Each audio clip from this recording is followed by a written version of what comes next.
Tervetuloa kaikille tähän Kuopio 250 vuotta juhlaviikon esitelmään, jossa kuljemme tunnin aikana koko Kuopion 250-vuotisen historian läpi kuvin ja piirroksin.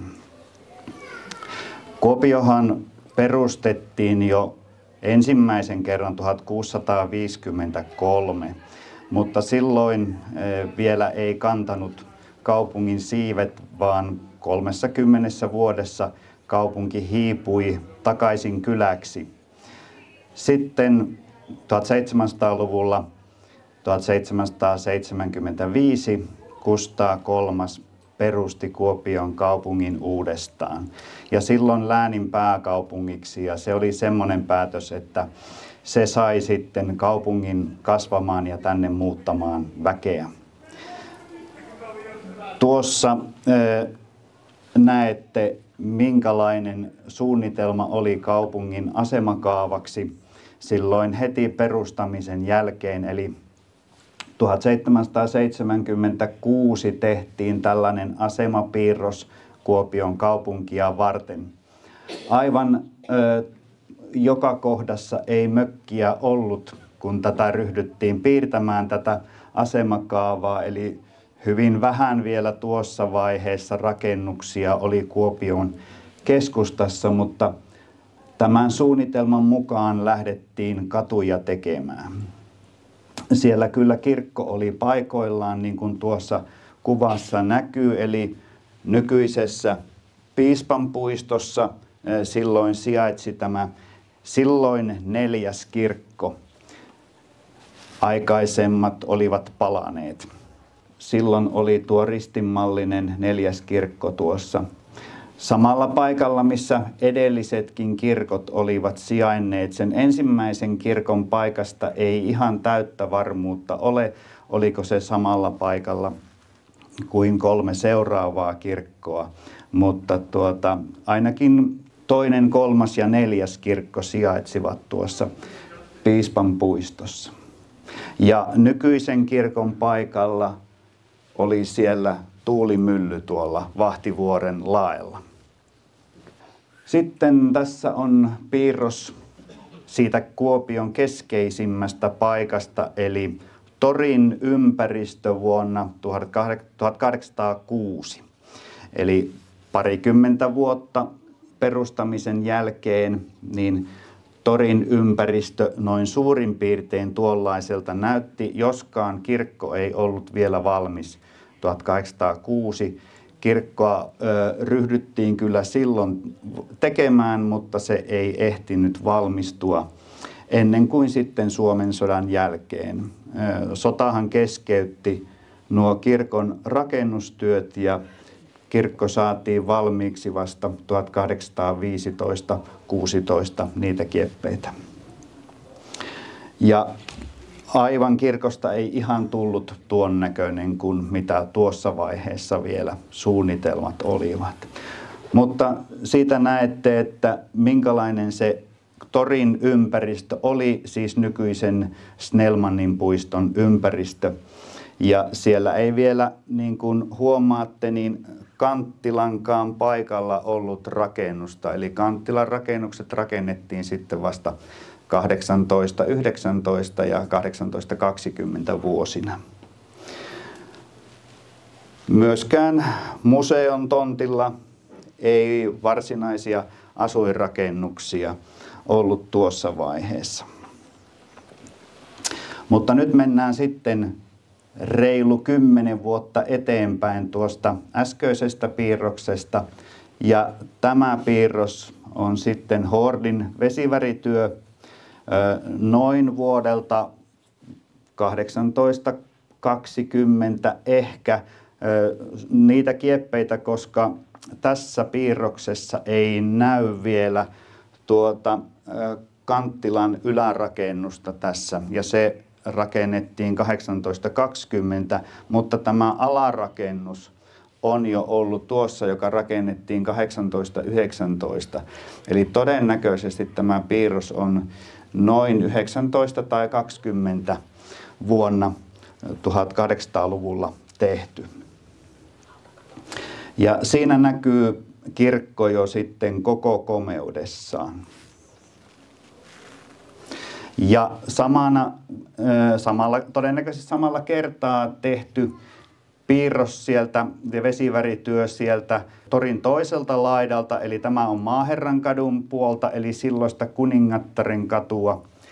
Ja siellä näkyy tämä yläalkeiskoulu, johonka sitten Snellman tuli rehtoriksi niin tuossa heti ensimmäisenä. Ja ihan siellä äärimmäisenä oikeassa reunassa on varsinkin meille museolaisille tuttu rakennus, eli se on tuo meidän nykyinen Korttelimuseon apteekkirakennus, eli vanhimmat meistä, eli minun ikäiset ja vähän siitä vanhemmat muistaa vielä Satama-apteekin rakennuksen tuossa Minnakantinkadun ja Maaherrankadun kulmauksessa, niin se näkyy tuossa äärimmäisenä oikealla.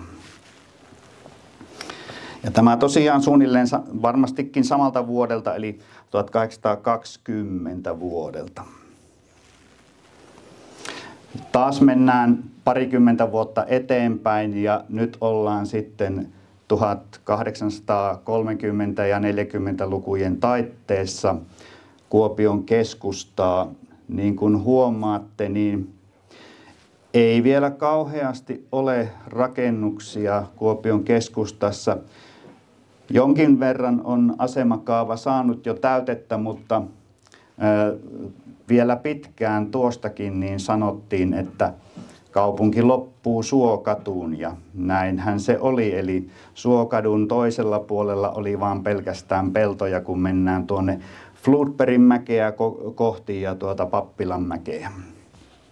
Niin siellä oli pääasiassa peltoja, mutta suurina rakennuksina tuossa tietysti kirkko näkyy selviten tässä kuvassa, mutta tuolla sitten jo äskettäin valmistunut nykyään lyseona toimiva rakennus siellä näkyy tuolla. Eli lyseo valmistui 1826 ja sen takia se jo tässä kivipiirroksessa näkyy. Taas mennään parikymmentä vuotta eteenpäin ja tämä on näkymä sitten itse asiassa nykyään samanlaisen näkymän saisi kaupungintalon ehkä portailta tai sieltä jostain toisen kerroksen ikkunasta. Tämän maalauksen on tehnyt Ferdinand von Wright ja hän asui silloisessa puurakennuksessa, joka tässä nykyisen kaupungintalon paikalla oli, niin hän sitten siinä asuessaan teki tämän maalauksen. Ja tämä on noin vuodelta 1855. Ja siinä näkyy hyvin silloisen Heinätorin Puijonkadun puoleista laitaa. Ja tuossa etualalla näette, minkälaisilla välineillä talvisaikaan aurattiin katuja. Eli tuollainen hevosen vedettävä aura on tuossa jäänyt odottamaan auraajia ja tuossa näkyy tuo aurauksen jälki, eli tuommoisen uran sitten tuolla auralla sai aikaiseksi. Tuolta pikkusen oikealta näkyy lyseon nurkkaa ja siinä kulmittain lyseon kanssa on sitten tuo liikekiinteistö, jonka myöhemmin sitten Herman Saastamoinen osti ja perusti siihen kauppansa, josta myöhemmin sitten kun se paloi hieman myöhemmin tuo puinen rakennus tuolla, niin tämän rakennuksen ison liikekiinteistön tilalle rakennettiin tämä Saastamoisen kulma. Nykyäänhän siinä on se ensin Heps, sitten Anttila ja myöhemmin Vihtorikos se on nykyään nimeltään tuo rakennus tuossa kulmalla. No sitten, tässä on meidän arkistomme vanhin kuva Kuopiosta. Eli tämä on 1850-lukua. Ensimmäisiä valokuvia Kuopiossa otettiin 1850-luvulla ja tämä on niitä niitä harvoja siltä ajalta säästyneitä valokuvia. Siinä on Lyseo kuvassa ja tosiaan tämähän rakennus on lahja tsaarilta Kuopiolle. Aleksanteri I täällä käydessään vuonna 1819 niin päätti lahjoittaa tällaisen kivitalon Kuopiolle ja niinpä sitten se silloin 1826 sitten valmistui tuohon Heinätorin reunalle. Osalle vanhemmista kuopiolaisista on tuttu tarina tästä Lyseon kuuluisasta kellosta ja siinä se nyt näkyy tämä Lyseon kuuluisa kello tuossa. Sehän on Könnin kello ja se oli siitä erikoinen kello, että se yhdellä ja samalla koneistolla näytti aikaa niin talon ulkopuolelle kuin talon sisäpuolellekin. Eli siellä oli molemmin puolin seinärakennetta oli kellotaulut ja se sama koneisto pyöritti sitten molempia viisareita. Ja tietysti siihen aikaan kun elettiin, niin minuuttiviisaria ei tarvittu, vaan tuon ajan kelloissa oli vain tuntiviisari. Ei ollut niin kiirettä siihen aikaan. Ja taas mennään parikymmentä vuotta eteenpäin. Tämä on sieltä 1870-luvun alkupuoliskolta Kuopiota ja taas sieltä Flodbergin mäeltä kuvattuna kohti kirkkoa. Ja tuossa näette nyt todella selvästi, mitä se tarkoittaa, kun että kaupunki loppuu Suokatuun. Tuossa menee Suokatu ja siitä eteenpäin alkaa pelkät pellot. Ja tuossa, niin kuin huomaatte, niin Maaherrankatuhan siinä menee tuossa etualalla. Ja sitten heti kun Maaherrankatu loppuu tuossa, niin alkaa Kuopio-Oulu-valtatie, joka johti sitten tuonne Kelloniemen lauttalaiturille. Ja siitä itse asiassa voimmekin pompata suoraan sinne, eli nyt ollaan sitten Kelloniemen lauttalaiturilla ja siinä odotellaan lauttaan pääsyä. Tämä kuva on vuodelta 1872.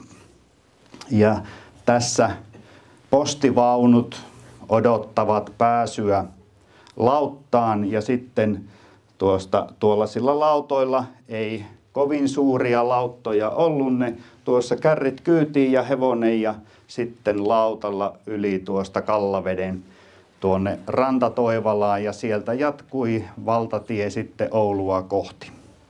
Ei ollut vielä Kallansiltoja tuohon aikaan. Ja tuossa, jos tarkkaavaisimmat saattaa huomata, että posteljoonilla on torvi tuossa vyöllä ja 2 muskettia, eli siellä on pistoolit mukana turvaamassa postin kulkua. Ja postilaukku on tuolla mukana postivaunuissa. Eli tällä tavalla Venäjän valtakunnassa posti kulki ja nimenomaan tämä kuva liittyy juuri Venäjän postilaitoksen historiaan, että nämä kuva on otettu tällaista Venäjän postilaitoksesta kertovaa näyttelyä varten. Tämä järjestettiin Pietarissa silloin 1872 tämä näyttely. Ja tämä kuva on otettu nimenomaan sitä näyttelyä varten. Hieman ennen tuota kuvaa niin J.V. Snellman muutti Kuopioon silloin 1840-luvun alkupuolella 1943 ja hän muutti tuohon rakennukseen, mikä on tuossa keskellä kuvaa, eli Tulliportin kadulle. Ihan se hänen ensimmäinen poikamiesboksinsa oli tuossa Tulliportin kadulla. Sitten myöhemmin, kun hän meni naimisiin, niin sitten hän muutti siihen, mikä nyt tunnetaan J.V. Snellmanin kotimuseona, siihen rakennukseen. Tuohon Snellmanin kadun ja Minnakantin kadun kulmaukseen. Taas mennään noin reilu 10 vuotta eteenpäin ajassa ja tulemme 1880-luvulle. Tässä kuvassa, tämä kuva itse asiassa on otettu kirkon tornista ja Viktor Barsukevits oli silloin nuori mies, kun tuli Kuopioon 1886. Ja tämä on samana vuonna, kun Viktor tuli Kuopioon, niin samana vuonna otettu kuva. Silloin vielä hän uskalsi kiivetä näköjään kirkon torniin.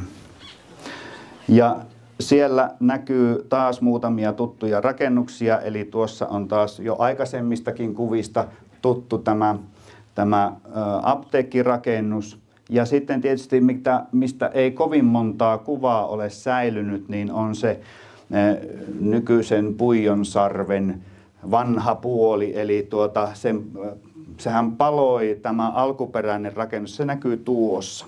Tässä kohti on tämä alkuperäinen hotelli Kuopio tai seurahuone, niin kuin se silloin kun se perustettiin, niin seurahuoneen nimellä. Se aloitti toimintansa 1873. Ja tuossa rakennuksessa se toimi, kunnes 1902 se paloi tuo rakennus. Ja tuosta palaneesta rakennuksesta ei tosiaan montaa kuvaa ole, mutta tuossa kuvassa se aika hyvin näkyy, se alkuperäinen seurahuone.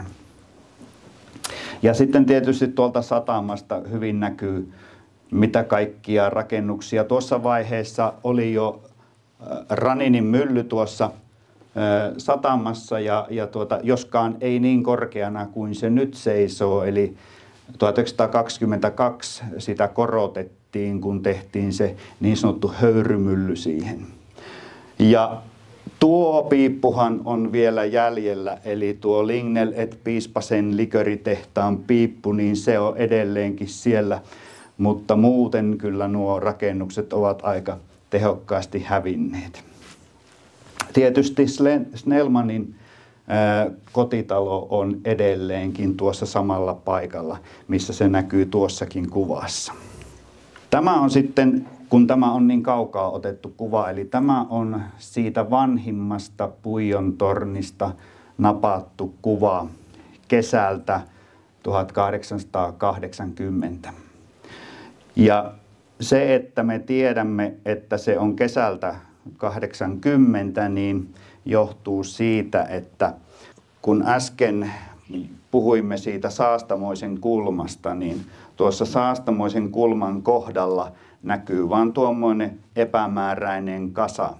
Eli se on juuri palannut tämä kyseinen rakennus. Ja sen takia tiedämme, että se on heinäkuun 4. päivän jälkeen otettu kuva. Ja sitten tietysti syksyllä ei kovin myöhään ole voitu ottaa, koska kuvaottaja sitten kuoli lokakuussa.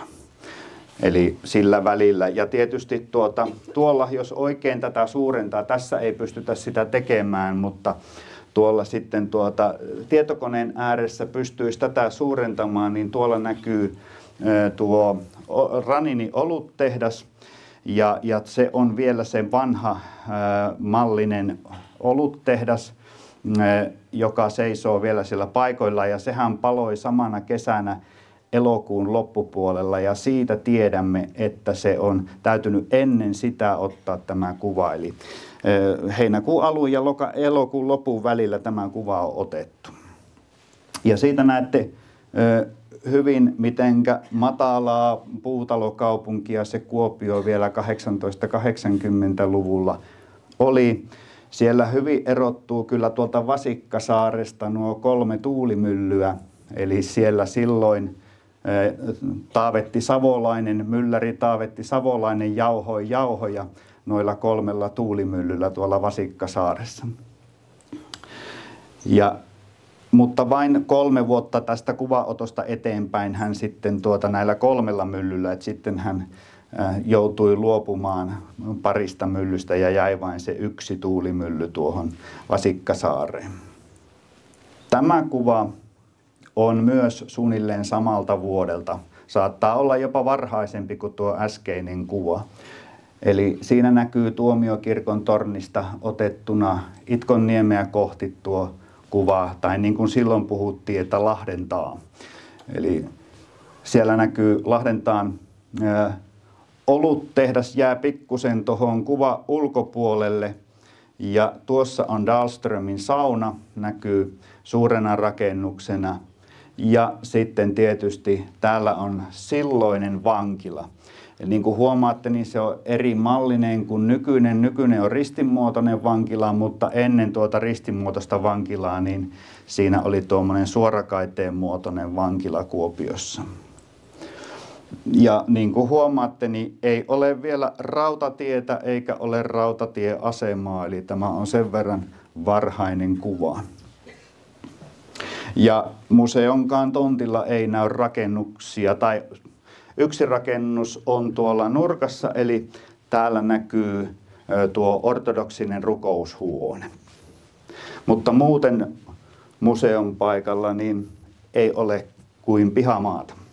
Onko Pekka tuossa vankilasta tänne päin, onko siinä vähän sairaalarakennus?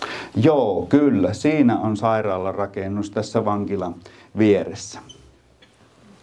Joka tietysti sitten lääninsairaalahan oli tuossa jo, tai se valmistui 1877, niin se on ollut niitä seutuja, että varmaan tuolta on just toimintoja siirretty sinne lääninsairaalaan. No tässä siirrytään sitten jo 1890-luvulle, eli siinä näkyy taas Tuomiokirkon tornista otettuna kohti lääninhallitusta.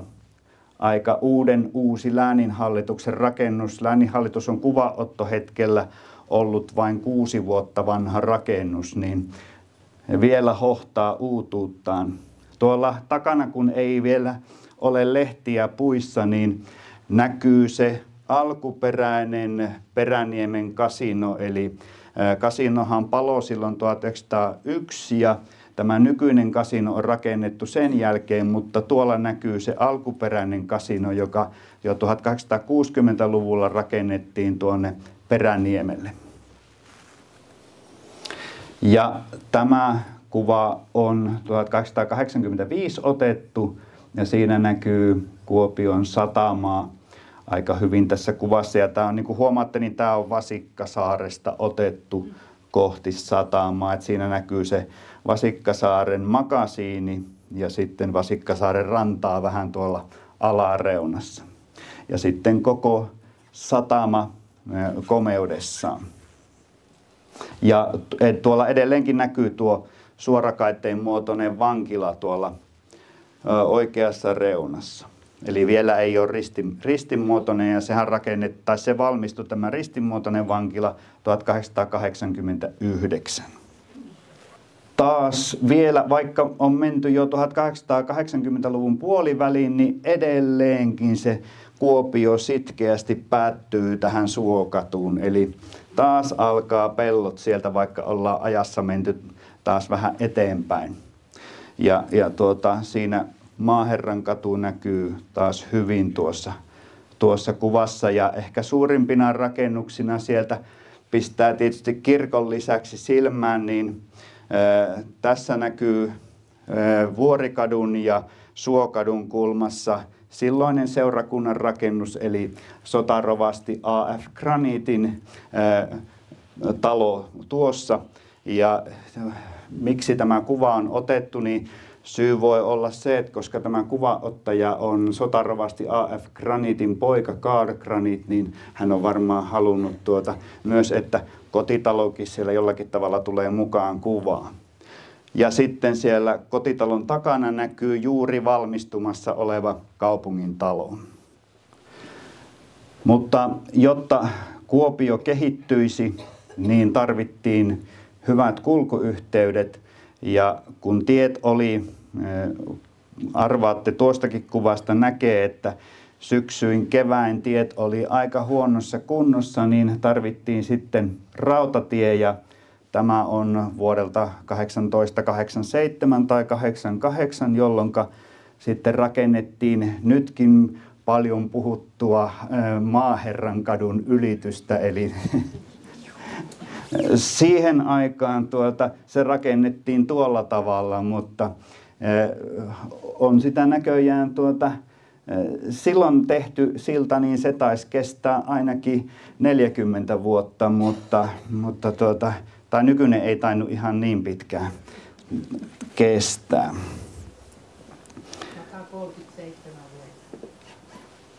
vuotta. No sanotaan näitä, tuo nykyinen, tai se mikä purettiin tuossa, niin se ei ole ihan alkuperäinen, mitä tuossa rakennettiin, vaan sitä levennettiin kyllä sitten yhdessä vaiheessa, niin että se ei ole ihan sieltä tuolta 1888 vuodelta. No siinä näkyy tätä veturitallia, eli siinä on veturitallin tai VR:n henkilökuntaa ja sitten nämä veturitallit, mitkä rakennettiin silloin, kun rautatie tuli Kuopioon 1888 ja 89 avattiin sitten, tai 88 jo liikenne avattiin radalle. Ja myös sitten kulttuuriin satsattiin, eli tämä on tämä Kuopion ensimmäinen teatteritalo. Ja se rakennettiin tuonne Väinölänniemelle ja siinä ensin tosiaan toimi teatteritalona, myöhemmin tunnettiin Lottahovina ja sitten vielä loppuajasta se toimi koulujen ja urheiluseurojen harjoittelupaikkana ja liikuntasalina. Ja lopuksi sitten oliko se 65, kun se paloi. 67, joo.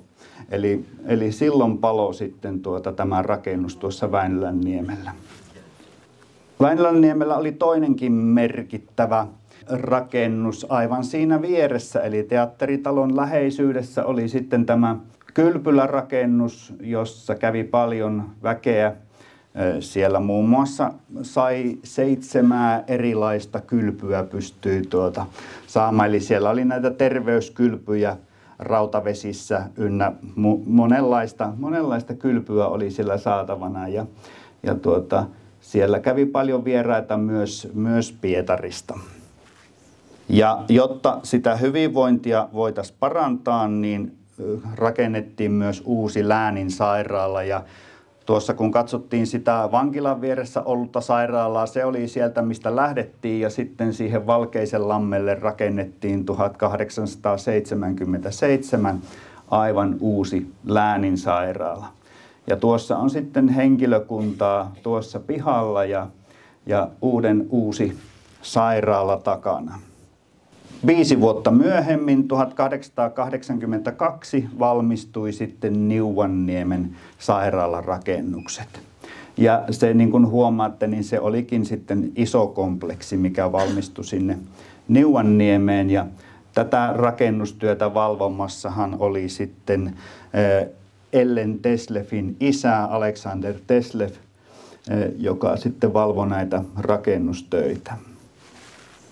Mutta teollisuutta myös tuli silloin 1800-luvun loppupuolella, eli ensimmäisiä teollisuuslaitoksia tietysti tuon tulitikkutehtaan lisäksi, niin tämmöisiä isompia teollisuuslaitoksia oli tämä Saastamoisen alunperin splinttitehdas, mutta myöhemmin sitten rullatehdas. Ja 1897 se ensimmäinen osa valmistui, jolloin siellä valmistettiin näitä splinttejä, eli näitä aihioita näihin lankarulliin, mutta myöhemmin sitten valmistettiin näitä varsinaisia lankarullia. Eli muutettiin tuotantolinjaa niin, että ryhdyttiin valmistamaan lankarullia. Tämä kuva on hieman myöhäisempi, niin kuin huomaatte, niin siinä on tuo vaalea, lähes valkoinen rakennus tuossa etualalla. Niin tämä kuva on otettu 1914. Silloin vuotta aikaisemmin tuo myllyrakennus, eli höyrymylly rakennettiin sitten tuohon rullatehtaan viereen. Ja tuon lisäksi tietysti sitten sinne Itkonniemelle Lahdentaa tuli sitten monenlaista teollisuusrakentamista. Sinnekin sitten siirrettiin myöhemmin tuo tulitikkutehdas, ja siellähän oli sahaa ja konepajaa ynnä muuta teollisuutta. Myös kulttuuriin satsattiin, eli Kuopion museon rakennus valmistui sitten 1907 ja siinä näkyy uusi museorakennus. Tuossa vielä näkyy nurkalla tuo ortodoksinen rukoushuone, joka hetken aikaa oli museon vieressä ennen kuin se siirrettiin sitten tuohon tuohon ortodoksisen kirkon tontille. Ja se siinä oli sitten aina 50-luvulle saakka. Siinä vieressä on sitten kadun toisella puolella oli aikaisemmin tämä rakennus, eli mitä jo katsottiinkin tuosta siitä vesivärityöstä, Hordin vesivärityöstä, eli tässä on tämä yläalkeiskoulu, eli triviaalikoulu, jossa Snellman toimi rehtorina, ja sieltä takaa näkyy Mutterin sisäänkäynti, eli tämä Mutteri, eli liikuntasalihan on edelleen vielä tuon nykyisen Snellmanin koulun takapihalla. Mutta tuossa kuvassa se näkyy alkuperäisessä kokoonpanossa, eli koulu oli tuommoinen ja Mutteri sen takana. Ja tosiaan sen paikalle sitten tuli tämä nykyinen rakennus. Tätä nykyistä rakennustahan on korotettu vielä yhdellä kerroksella, mutta tässä kuvassa se on alkuperäisessä muodossaan, eli kaksikerroksisena. Ja valmistui siis teollisuuskouluksi. Ja teollisuuskouluhan aloitti jo 1890-luvulla ja toimi erilaisissa tiloissa, mutta sitten lopulta 1904 saatiin sitten tämä uusi rakennus teollisuuskoululle. Mutta Mutteri onneksi säilyi siellä takapihalla. Myös kauppakoulu sai jo aika varhaisessa vaiheessa tämän rakennuksen kauppakoulua varten, eli tuohon Maaherrankadun ja Suokadun kulmaukseen rakennettiin sitten tällainen talo kauppakoulua varten. Tyttökoulu perustettiin tänne Kuopioon 1879 ja se toimi 50 vuotta monessa eri paikassa ympäri Kuopiota tilapäisissä tiloissa ennen kunnes 1924 sitten valmistui tämä tyttökoulu, tyttölyseo, johonka sitten tuli riittävästi tilaa, että oli iso rakennus. Tämä kuva on sitten 1895 otettu ja siitä näette jo sitten että miten ristimuotoinen vankila on sinne ilmestynyt tuohon radan viereen ja ratakin tosiaan kulkee jo tuossa. Ja sitten se ensimmäinen asemarakennus tehtiin tänne noin kilometrin päähän keskustasta, eli siitä alkoi tietysti hirveä polemiikki, että noin kauas asemarakennus rakentaa. Mutta ensimmäinen asemarakennus tosiaan tehtiin tuonne. Ja siitä on jo pistoraide sitten tuonne satamaan, eli oli tärkeää päästä myös raiteita pitkin Kuopion satamaan. Ja sen takia siihen rakennettiin tuo pistoraide. Tuolta Dahlströmin sauna näkyy edelleenkin isona rakennuksena tuossa ja vieläkin museon tontti on tuossa tyhjillään. Vanha Santarmien rakennus näkyy tuossa, johonka sitten myöhemmin vapaapalokunta sai sitten tilat tuohon Santarmien rakennukseen. Kuopio tanssii ja soi alkoi 1970-luvulla, mutta ennen sitä Kuopiossa oli myös Kuopion soitto- ja laulujuhlia, joita pidettiin. Tämä kuva on näistä soitto- ja laulujuhlilta vuodelta 1914, mutta ensimmäiset soitto- ja laulujuhlat pidettiin jo 1891. Ja niin kuin huomaatte, niin väkeä on ja siellä itse asiassa Kuurojen koulun johtaja Kustaa Killinen pitää puhetta tuolla lavalla. Äsken oli puhetta kuopiolaisesta teollisuudesta ja tässä on yksi niistä ensimmäisistä merkittävistä teollisuusrakennuksista Kuopiossa. Tämä on siis tämä kuuluisa Tikkula eli tulitikkutehdas, alun perin Moldakovin perustama tulitikkutehdas, mutta kuvanottohetkellä tämä oli jo Birger Hallmanin omistuksessa. Eli Birger Hallman osti sitten tämän tulitikkutehtaan itselleen. 1900-luvun tai 1910-luvulla tehdas alkoi olla jo vanhentunut ja sen takia tarvittiin sitten uusi tehdas ja tämä tehtaan toiminnothan siirrettiin sitten sinne Itkonniemelle. Sinne valmistui 1922 sitten uusi tulitikkutehdas.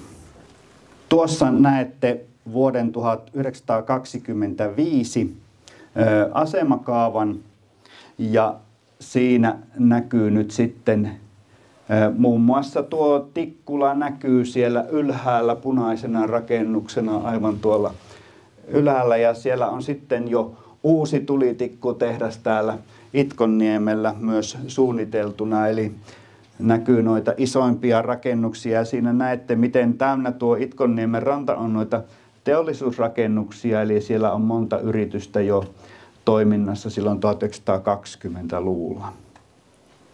Ja tietysti Haapaniemen tehtaat näkyvät sitten tuolla punaisina rakennuksina. Ja raviratakin siinä on jo keskuskentällä. Raviratatoimintahan alkoi jo 1900-luvun alussa siellä keskuskentällä. Nyt tulemme sitten jo 1920-luvulle, eli kun se asemakaava oli sieltä vuodelta 1925, niin nyt ollaan sitten kuvallisestikin suunnilleen samassa ajassa. Eli 20-luvulla jo maisema muuttui noin, että sieltä näette nyt käytännössä sitten, mitä se tarkoitti, kun Itkonniemelle tuli teollisuutta. Eli siellä on hyvin paljon teollisuutta tuolla, näkyy Sammon sahan noita lautataapeleita ja sitten se Tikkula siellä aivan äärimmäisenä pitkän piipun kanssa tuolla oikealla. Ja sitten niitä konepajoja tuossa välissä ja Kuopion Puuseppä Oy:tä ja monia muita yrityksiä. Ja tuo pistoraidekin näkyy hyvin tuossa kuvassa ja vanha asema tuolla ylhäällä. Ja nyt on jo museon rakennuskin ilmestynyt paikoilleen. Tämä on aivan 30-luvun alusta. Siinä ollaan nyt Kauppakadulla. Ja siellä Kauppakadun päässä on uusi lääninsairaala, eli uusi rakennus, joka 1911 valmistui tuonne Kauppakadun päähän. Ja tietysti tämä suuri rakennus, Rautakauppa Carson ja Hotelli Atlas, joka hallitsee oikeastaan maisemaa tässä kuvassa. Eli se on juuri valmistunut tuo rakennus. Siinä ei ole vielä oikeastaan edes noita mainoksia muuta kuin tuo Rautakaupan mainos ihan tuossa alareunassa ja pieni Atlaksen kyltti. Ja tämä rakennushan sitten 30-luvulla, kun se oli Kuopion uusin ja hienoin hotelli, niin muun muassa tässä, jos olette nähnyt tämän Vaimoke-elokuvan, niin siellähän Ansa Ikonen ja Tauno Palo yöpyvät tuossa Atlas-hotellissa.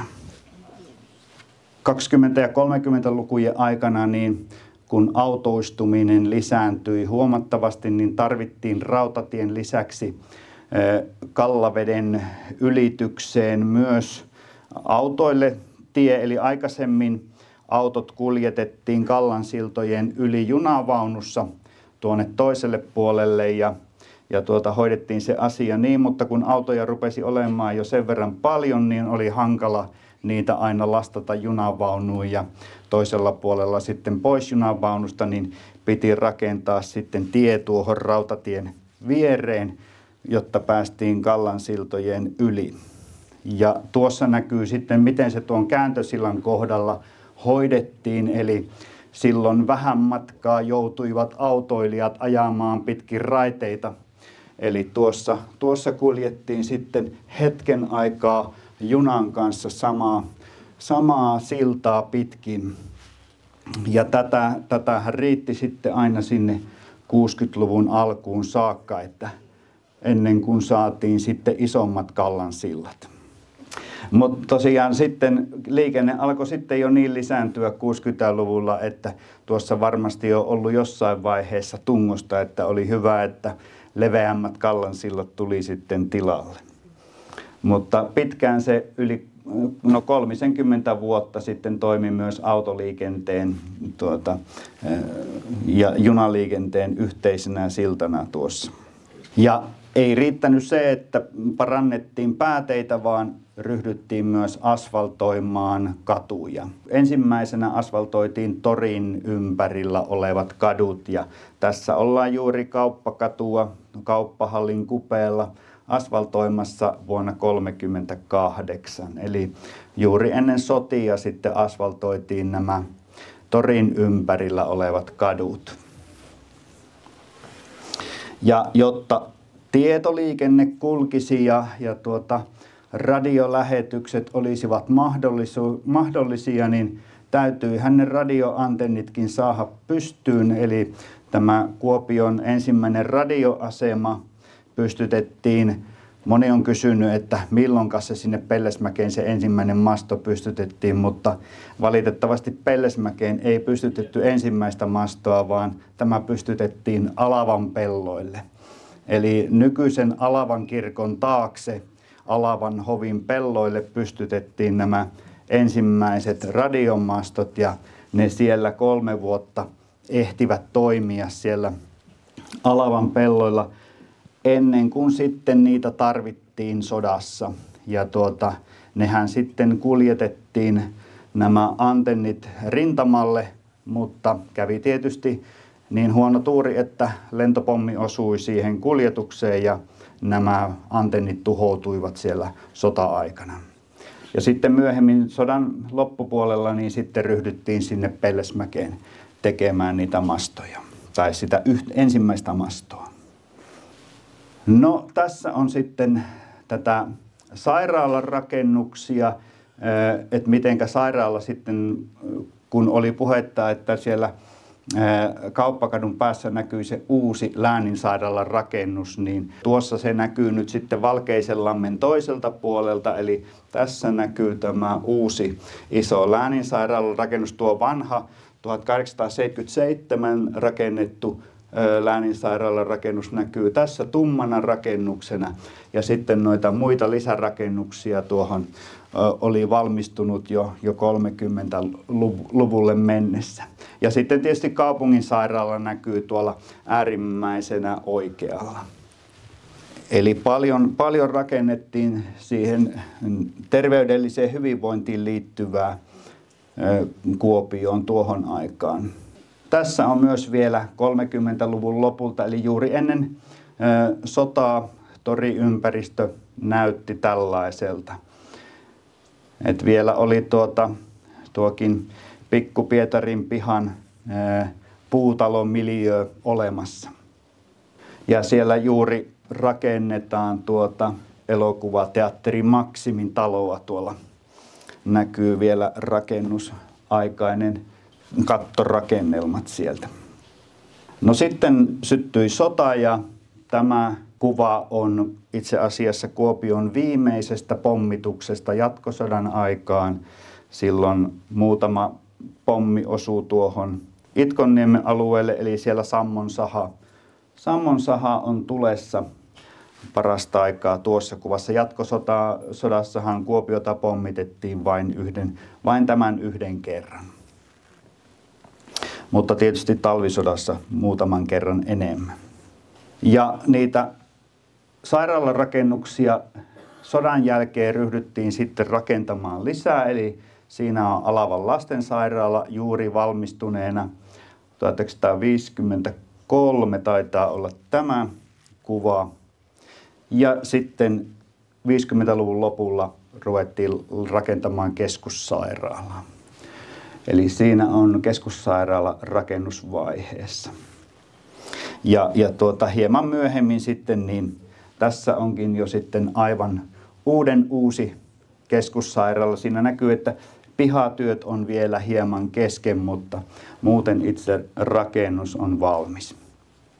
Vaikka silloin tietysti rakennettiin näitä isoja julkisia rakennuksia, mutta edelleenkin 50-luvun lopulla niin Kuopio oli kuitenkin aika pitkälti puutalokaupunki. Eli tästä kuvasta sen hyvin näette. Eli siellä joitakin kerrostaloja, jo näkyy korkeita kerrostaloja, mutta tässä sitten näette kuitenkin, että niitä matalia puutaloja oli aika runsaasti vielä.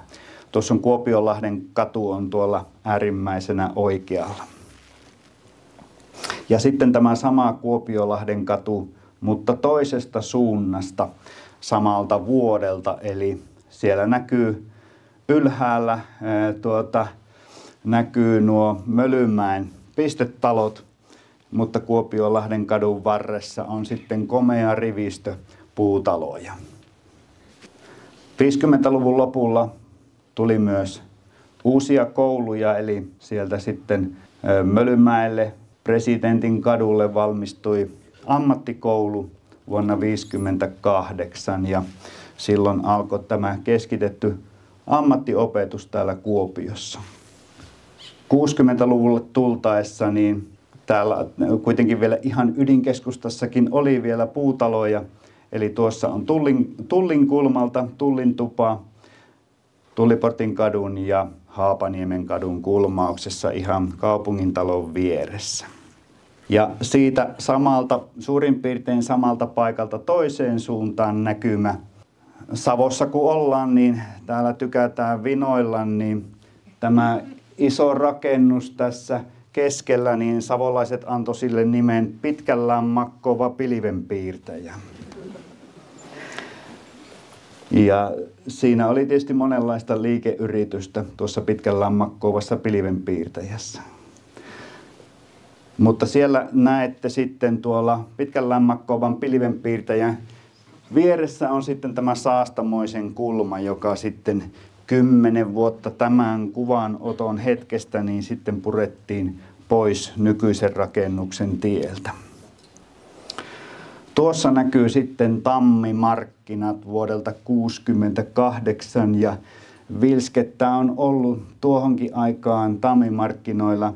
Siellä näette, että suksia, sauvoja ja jääkiekkomailoja on ollut paljon myynnissä ja kaikkea mahdollista muuta tavaraa löytyy kyllä valikoimasta.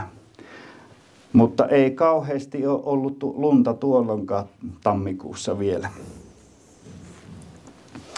Ja 60-luvulla ryhdyttiin rakentamaan sitten näitä asuinalueita, eli Pujonlaakso alkoi rakentua silloin 60-luvulla. Tässä on ensimmäisiä kerrostaloja rakennetaan ennen 60-luvun puolta väliä. Tämä taitaa 63 tai 64 vuodelta olla tämä kuva, kun tuohon kaupungista päin katsoen, niin tähän Etupujonlaaksoon rakennetaan kerrostaloa.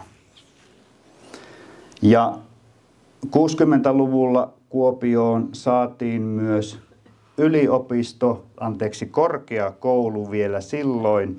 Eli 66 päätettiin, että Kuopio saa korkeakoulun ja niinpä sitten korkeakoululle ruvettiin remontoimaan tiloja ja ensimmäiset tilat tuohon nykyiselle kasarmille, missä nykyään kansalaisopisto toimii, niin siinä aloitti Kuopion korkeakoulu. Mutta sitten 70- ja 80-lukujen aikana sitten rakennettiin nämä Snellmania ja Kanthia rakennukset tuohon 78 valmistui ensimmäinen ja sitten 81 jo heti tuo seuraava rakennus tuohon Savilahden rantaan. Tuosta vielä hieman toisesta kuvakulmasta. Ja 80-luvulla tietysti hieman muuttui myös torin ilme, eli Pitkällään makkovan pilvenpiirtäjän tilalle tuli sitten tämä kuvanottohetkellä Anttilan rakennus. Ensinhän siinä se Heps-kauppa toimi hieman alle vuoden ja siinäkin tietysti savolaiset osasivat vinoilla, että tämä Heps kuulemma tarkoittaa, että huomasitko, että petimme sinua. Mutta heti kohta sitten 76-77 siinä taitteessa niin Anttila aloitti tuossa talossa ja aina sinne vuoteen 2012 saakka, kun se Anttila taisi toimia tuossa. Ja vieläkin tietysti, ainakin minä puhun vielä Anttilan talosta, en tiedä mitenkä muut puhuvat, mutta minulle se on edelleen Anttilan talo. Ja tuossa vielä kalahalli näkyy tuossa kauppahallin kupeessa. Tämä rakennus purettiin tuolla melko lailla puoli vuotta kuvanottohetken jälkeen, eli siinä ollaan Kauppakadulla ja ihan siinä Anttilan kupeella, eli tuon talon sitten siinä aikoinaan hotelli Kuopio toimi ja tietysti 70- ja 80-luvulla nuoruutensa eläneet muistavat Tartsonin tietysti tuosta rakennuksesta. Mutta siitä hotelli Kuopiosta päästään tähän seuraavaan kuvaan, eli se hotelli Kuopio siirtyi sitten tuonne H-taloon ja siellä se toimi sitten pitkään tuossa H-talossa. Mutta siinä on myös sitten Pitkäsen leipomo, eli vielä 80-luvulle pitkälle Pitkäsen leipomo toimi tuossa rakennuksessa ennen kuin tuo rakennus sitten purettiin. Mutta vielä 80-luvulla niin näkymä oli tällainen. No sitten kun alettiin tulla 90-luvulle, niin aukaistiin tori ensimmäisen kerran.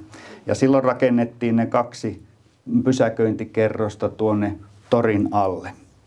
Ja sitten 20 vuoden kuluttua rakennettiin sitten 3 kerrosta siihen. Eli tuossa on sitten siitä avauksesta kuva, kun edellisen kerran on nyt torin alle pysäköintiä järjestetty. Ja nykyään sitten se näyttää jo näin paljon komeammalta kuin mitä siinä vaiheessa, kun se oli auki. Ja niin kuin huomaatte, niin kyllä sitä on vilskettä Tammin markkinoilla nykyäänkin, että ei pelkästään 60-luvulla ollut myyntikojuja, vaan tämä on muutaman vuoden takaa Tammin markkinoilta. Yksi asia on, jota emme voi unohtaa, kun puhumme Kuopion historiasta. Puijo liittyy hyvin olennaisesti tämän kaupungin historiaan ja sen vuoksi vielä lopuksi käymme katsomassa, että mitä siellä Puijolla oikein on ollut. Siinä on Puijon ensimmäinen torni. Eli tämä ensimmäinen Puijon torni, jonka Dahlström rakennutti tuonne Puijonmäen laelle, rakennettiin 1856. Ja se oli yhdessä sitten matkailijayhdistyksen kanssa ylläpidettiin tuota tornia ja siitä tuli hyvinkin suosittu matkailukohde. Ainut ongelma oli tietysti se, että torni oli vain 16 metriä korkea ja siitä huolimatta oli kuitenkin melko hyvät, pikkusen kuusenlatvat haittasivat näkyvyyttä, kun tuo torni ei tuon korkeampi ollut. Mutta sitten kun Kuopiossa päätettiin pitää valtakunnalliset maanviljelysnäyttelyt 1906, niin pyrittiin, että uusi torni olisi siihen valmis. Ja niinpä sitten tämä tiilitorni valmistui 1906 tuon puutornin viereen. Ja siinä näkyy nyt sitten tämä maanviljelysnäyttelyyn alkuun valmistunut torni, johonka sitten pääsi jo nämä näyttelyvieraatkin tutustumaan.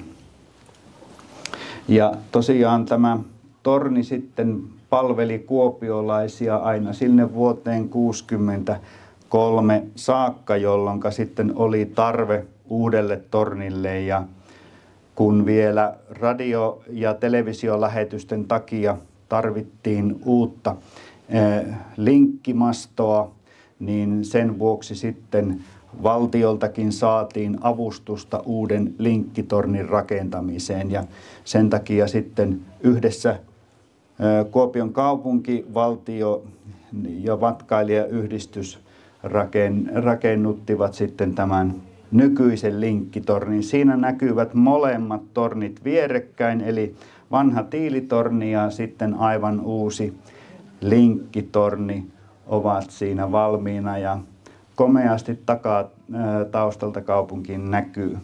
Eli tosiaan linkkitorniinhan tuli sitten niin radio- kuin televisiokanavayhteyskin sitten tuonne huipulle ja sillä tavalla pystyttiin vähän jakamaan noita tornin rakennuskustannuksia. Silloin kun tätä tornia rakennettiin, niin se oli aika vaarallisesti toimittiin ainakin rakentajien mielestä. Nimittäin kun tuo toteutettiin tällä liukuvalumenetelmällä, niin liukuvaluhan ei saa keskeytyä missään vaiheessa, muuten se menee pilalle. Ja tämä liukuvalu, kun se tehtiin talvella, niin se suoritettiin tämmöisen höyrykattilan avulla. Ja heillä oli käytössä vain yksi höyrykattila, vanhasta höyryveturista otettu kattila, jolla sitä lämmitettiin sitä liukuvalua. Ja jos siinä olisi tullut joku katkos siihen lämmitykseen, että se olisi päässyt jäähtymään, niin koko torni olisi pitänyt purkaa pois. Mutta kaikeksi onneksi kattila toimi virheettömästi loppuun saakka ja Puijon torni saatiin onnellisesti valmiiksi. Kiitoksia, tämäpä tässä.